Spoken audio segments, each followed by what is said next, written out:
Second Federal Executive Council meeting wey dem go do for video dey happen inside Abuja today.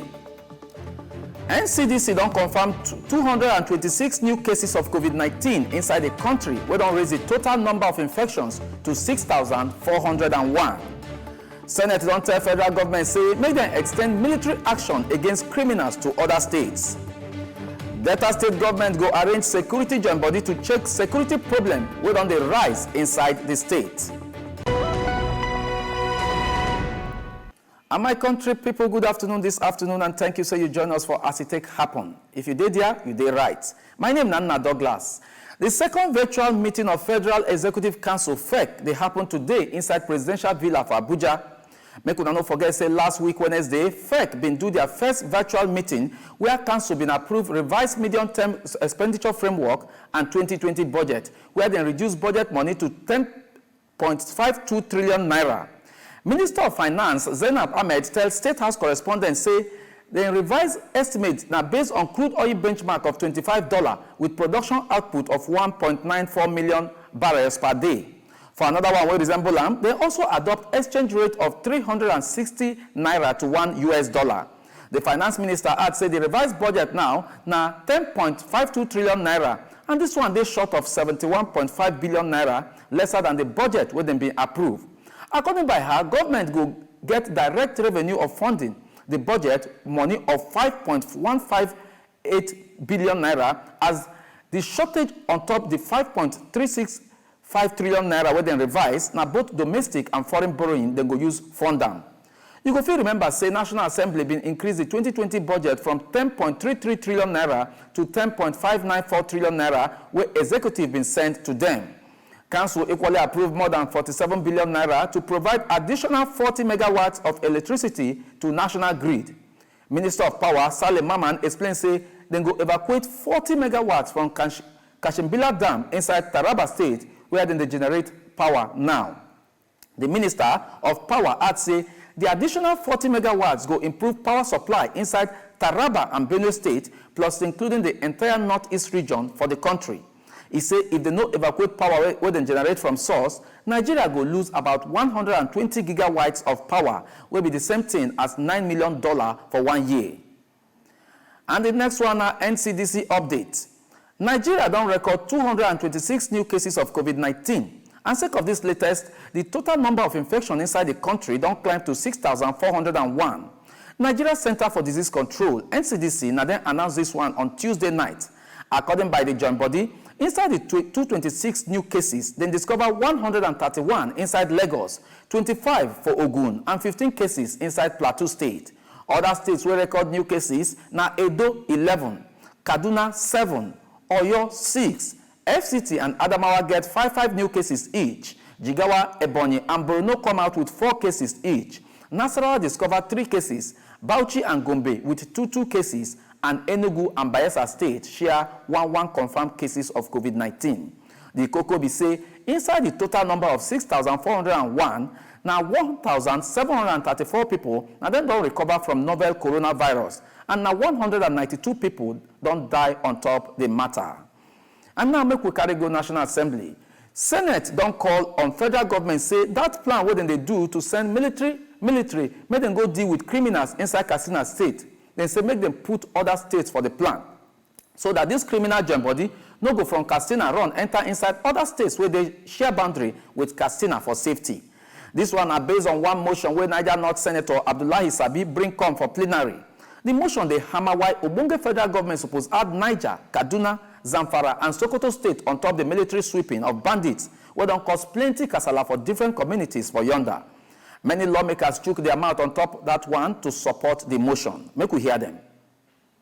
The Senate, further aware that it was the earlier massive operations in Zamfara and Kaduna State that led the armed bandits to seek safe haven elsewhere, thus moving into Katsina and Niger States respectively, and some other pushing their luck to some parts of Sokoto and Kebbi States. The Senate accordingly resolved to 1. Commend President Muhammadu Buhari for this proactive leadership and directive, even in the midst of the COVID-19 pandemic. 2. Earnestly appeal to Mr. President to expand the scope of this operation to include Zamfara, Kaduna, and Niger states, and any other surrounding areas or states that the armed bandits may want to seek safer haven following the massive operation.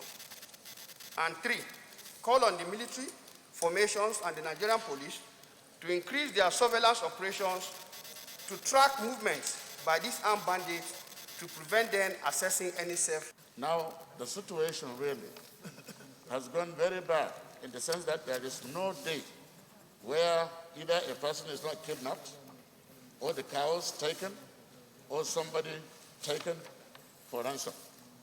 So far, we have lost about 300 people. And then at the same time, we lost about 5,780 cows, valued at 2.5 billion. In fact, we have been thinking of writing a letter to the federal government so that we can get reparation for this. Then the way I look at this issue is that the situation is so bad that we only get recourse, we only get help from the Republic of Niger, not even from Nigeria here. What is happening is that when there is a problem, when you call people from the Nigerian army, they will never come. Or they will come and stay somewhere about 4,000 meters and then start watching people being killed. And nobody is doing anything. But immediately you phone the commandant of Solulu, that is about 5 kilometers away. The guy will come in, the army officer will come with his troops, and they help the Nigerians there. That there is need for harmony, for everybody to be on the same page to ensure that there is sustained security of lives and property in that place, and that those authorities should work together. Thank you very much. And still inside the Red Chamber, Senate on Tuesday been received one letter from President Muhammadu Buhari saying make them confirm Lamido Yuguda when choose as a new Director General for Securities and Exchange Commission, SEC. For the same letter, President Buhari also tell the upper chamber say make them screen and confirm 3 other people when select as full-time commissioners for SEC. Their name now, Reginald Karausa, Ibrahim Boyi, and Obi Joseph. The presidential request is inside the letter where Senate President Ahmad Lawan read for plenary. Request for confirmation of appointment of Director General and Commissioners of the Securities and Exchange Commission, SEC. Pursuant to Section 3 and 5, Subsection 1 of the Investment and Securities Act 2007, I write to request for confirmation by the Senate the appointment of the following 4 nominees as Director General and Commissioners of the Securities and Exchange Commission, SEC. Their CVs are attached herewith. 1. Mr. Lamido A. Yuguda, Director General. 2. Mr. Reginald C. Karausa, Full-Time Commissioner. 3. Mr. Ibrahim D. Boyi, Full-Time Commissioner. And 4. Mr. Obisan T. Joseph, Full-Time Commissioner. It is my hope that the Senate will consider and confirm the nominees in the usual expeditious manner. Please accept, the single Senate President, the assurances of my highest consideration.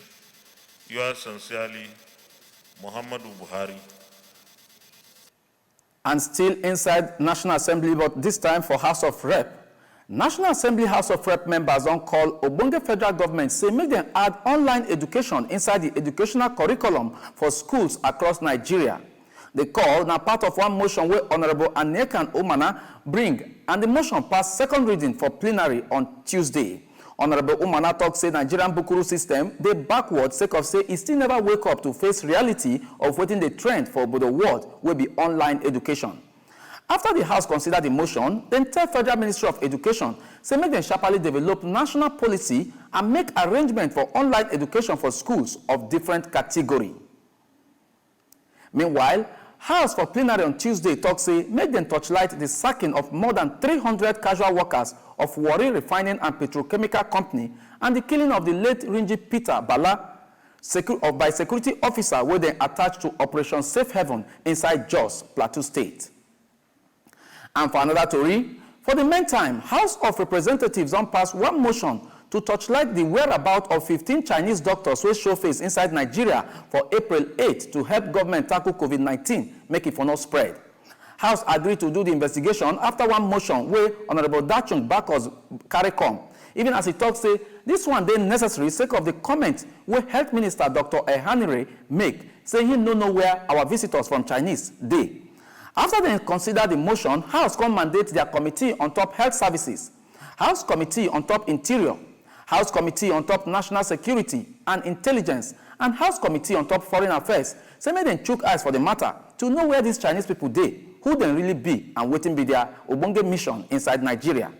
The House also say make them torchlight how far government they do to find cure against COVID-19 and other nyama disease inside the country. Then decide this one after House consider one motion where Honorable Toby Okechukwu bring come. And for the next story, Vice President Yemi Oshibanjo on Tuesday been lead one meeting of National Council on Privatization (NCP), where power sector and healthcare matter land for in table. The council approved preparation and presentation to Oga Presido and Federal Executive Council one draft legislative paper to make health sector reform bill and associated legislation to become law.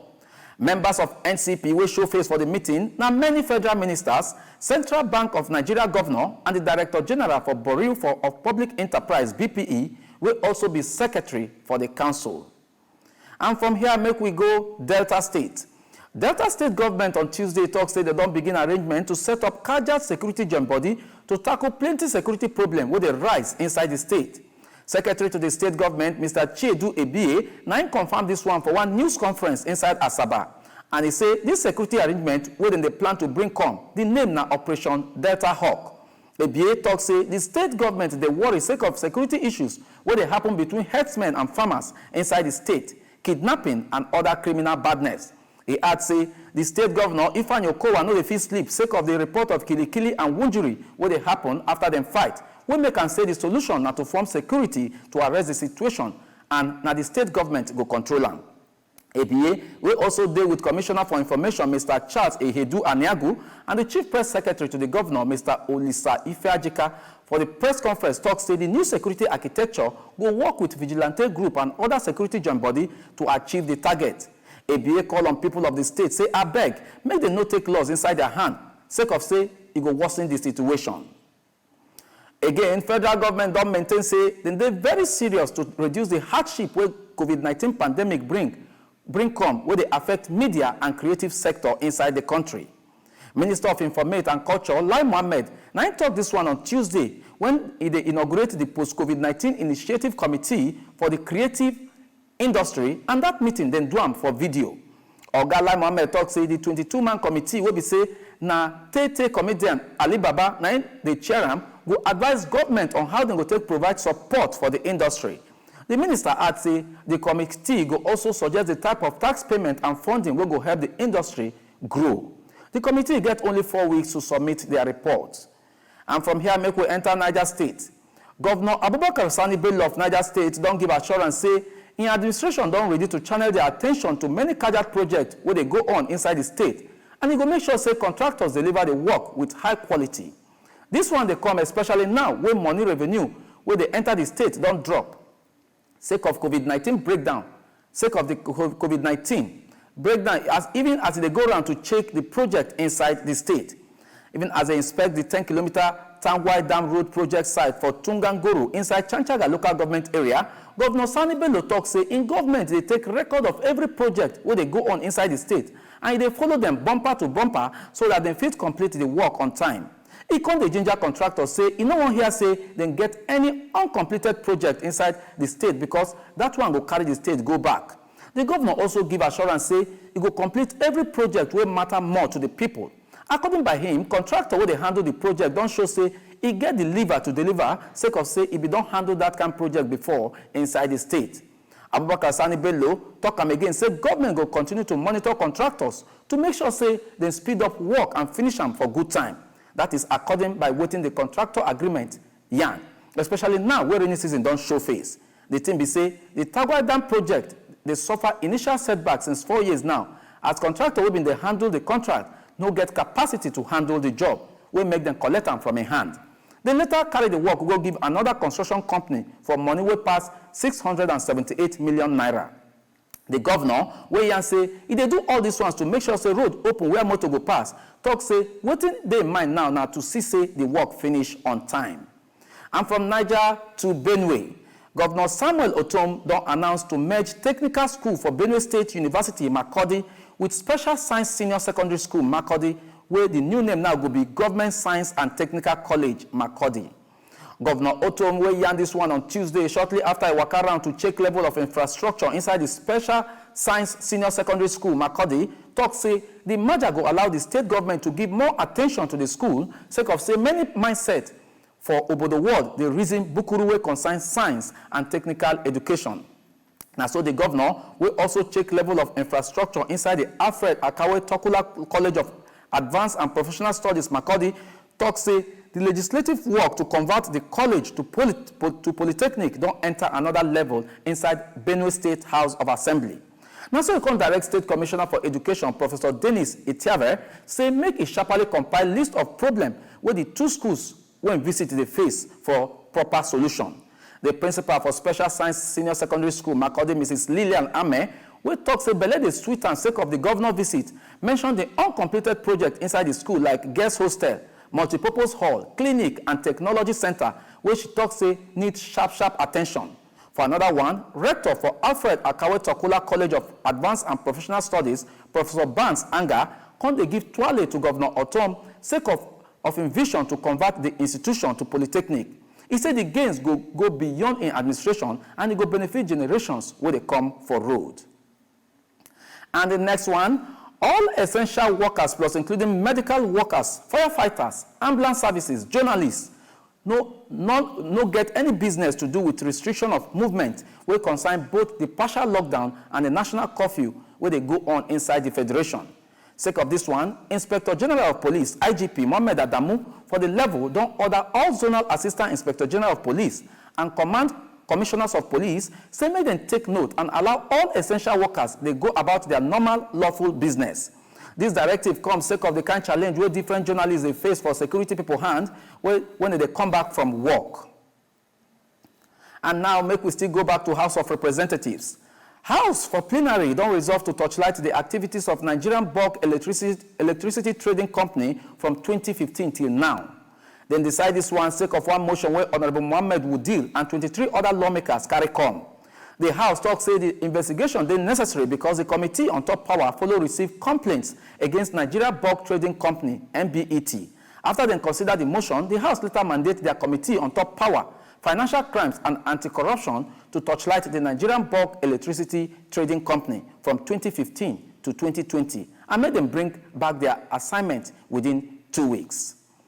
My country people, you still watch as it take happen. We will soon show back with business and sports news.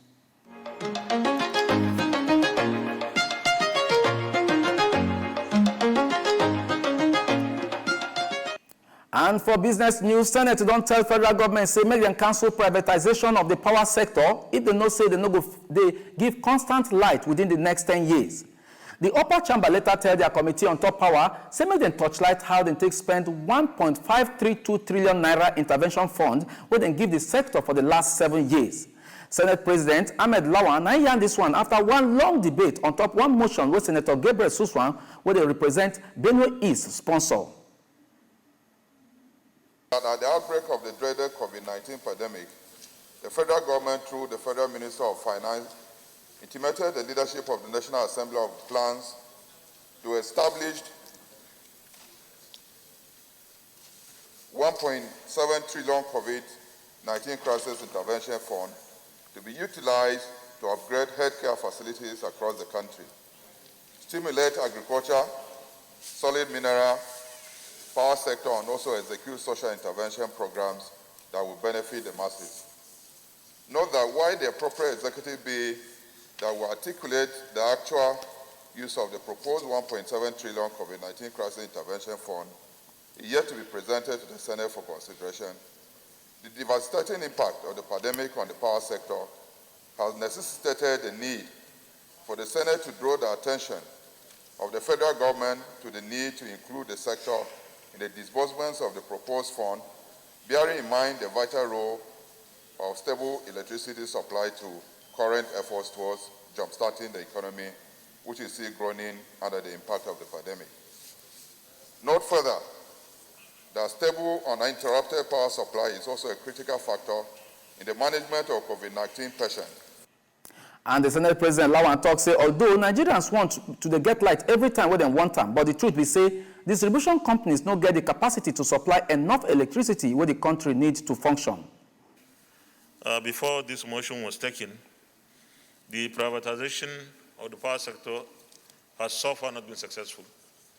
We expected efficiency and effectiveness in power supplies, but I think probably on both sides, the share purchase agreements maybe were not adhered to by both sides, but definitely what is obvious is the discourse, and particularly discourse, have no capacity at the moment to give us, to supply us power.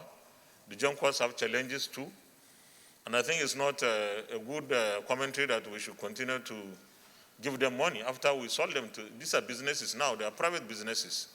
If there are areas that we must intervene as a government, must be seriously justified, but the way it is, I think there is need to review this privatization and see what has really happened, because something is certainly not right. And for the next 10 years, if there is nothing fundamental and drastic in this sector, nothing like power will be stable in Nigeria.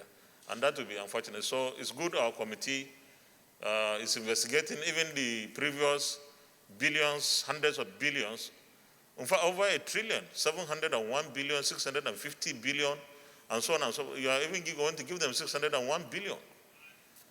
That's a lot of money, and there must be justification for this. Before then, Senate for the matter come mandate their committee on top power, say within 4 weeks, make them torchlight all federal government intervention inside the power sector with total 1.532 trillion naira since they sell the sector. The lawmakers for their own issue also tell federal government, say, make them suspend any plan to increase light bill when they plan to take off from July 1, 2020. They also tell Central Bank of Nigeria, say, make them allow operators for power sector to get foreign exchange to take buy equipment and materials like how it happened for aviation and oil industry. Make we lick the bottom part with sports. Will they come back?